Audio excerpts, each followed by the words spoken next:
Hello guys, welcome to Asambeni Travel for Culture. This is your home of cultural entertainment and also traveling for culture. How much have you heard about weird cultures in Africa? Well, Africa has it all, some of which is unbelievable. Some of these practices may look bizarre in nature to outsiders, but they are our African way of life and our heritage. They date to decades ago, some centuries, and certain communities have been able to preserve them for many generations. Culture in Africa is quite interesting because it varies depending on which country and tribe you visit, making it a unique experience.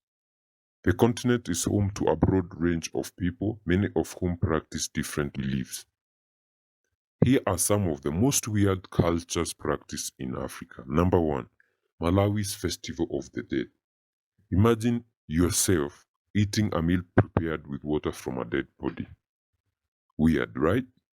This happens among the Chewa people. It is incredibly weird. The Chewa people are the Bantu ethnic group native to Central and Southern Africa, and also they are the largest ethnic group in Malawi.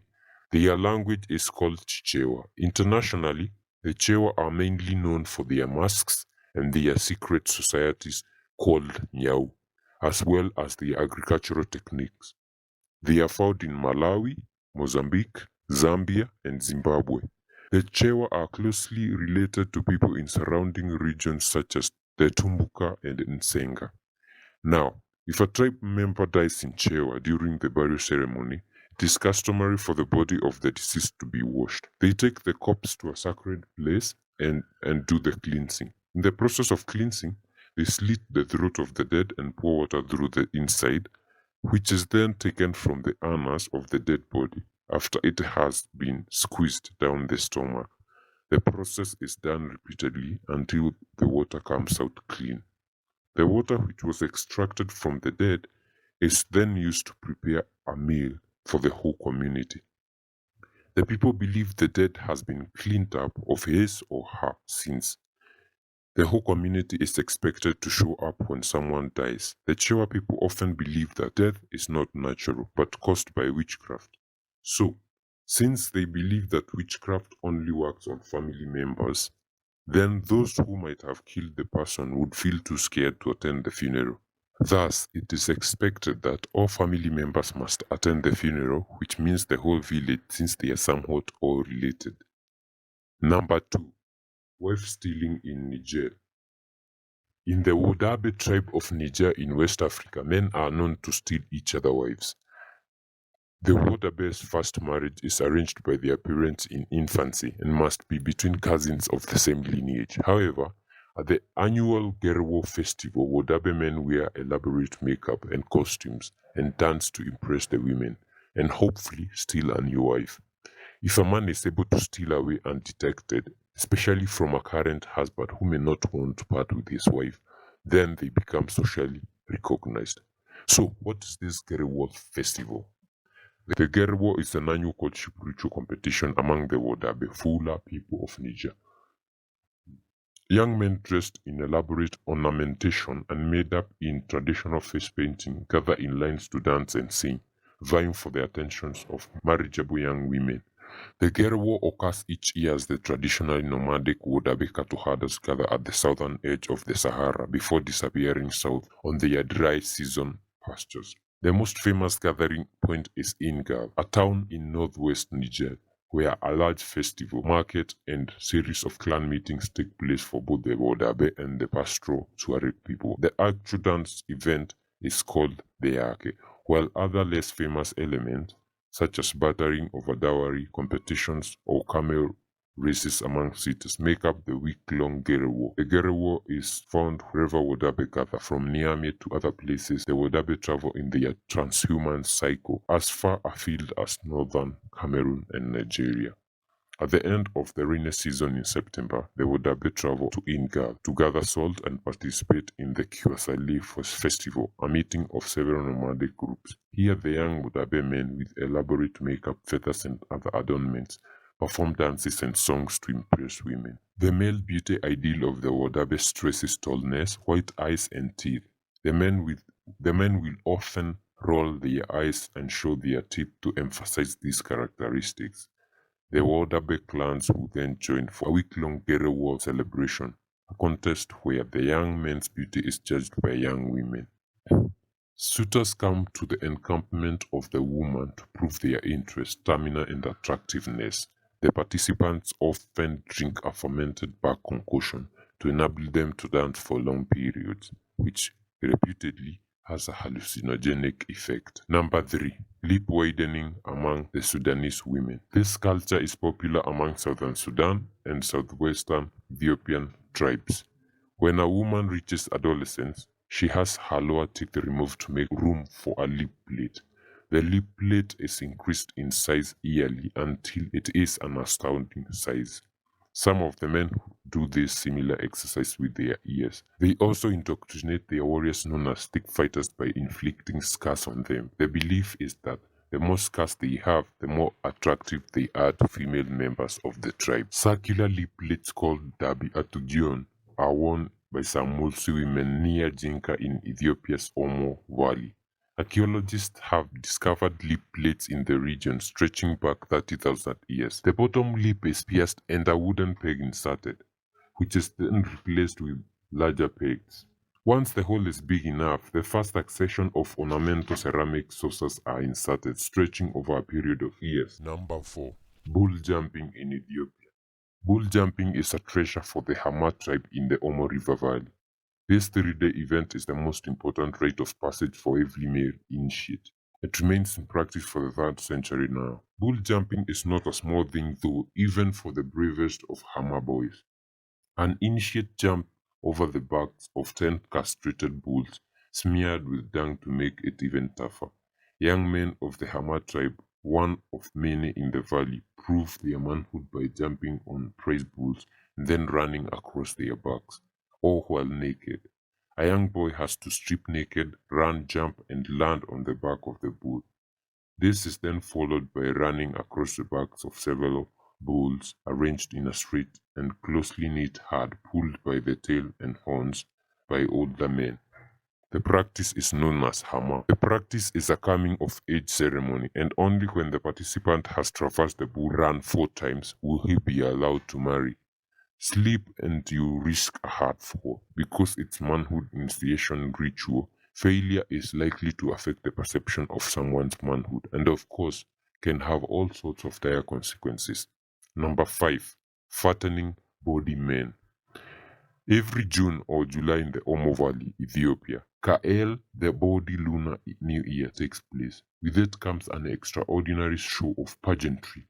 In the months before the events, men live in isolation and drink to excess a mixture of cow's milk and cow blood for months in order to become vastly bloated and overweight. Each call will present an unmarried male to compete for the title of the fattest man, and with the glory, the greater chance of finding a wife. With stomach swollen, balance and fatigue can be an issue. But once the event is over, contestants return to their normal size in a matter of weeks. Number 6. Giving wife to guests in Namibia.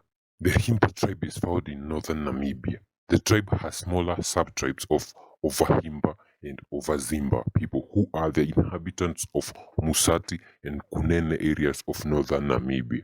What is intriguing about this culture is that it takes great honor in welcoming visitors to their land by offering free coitus.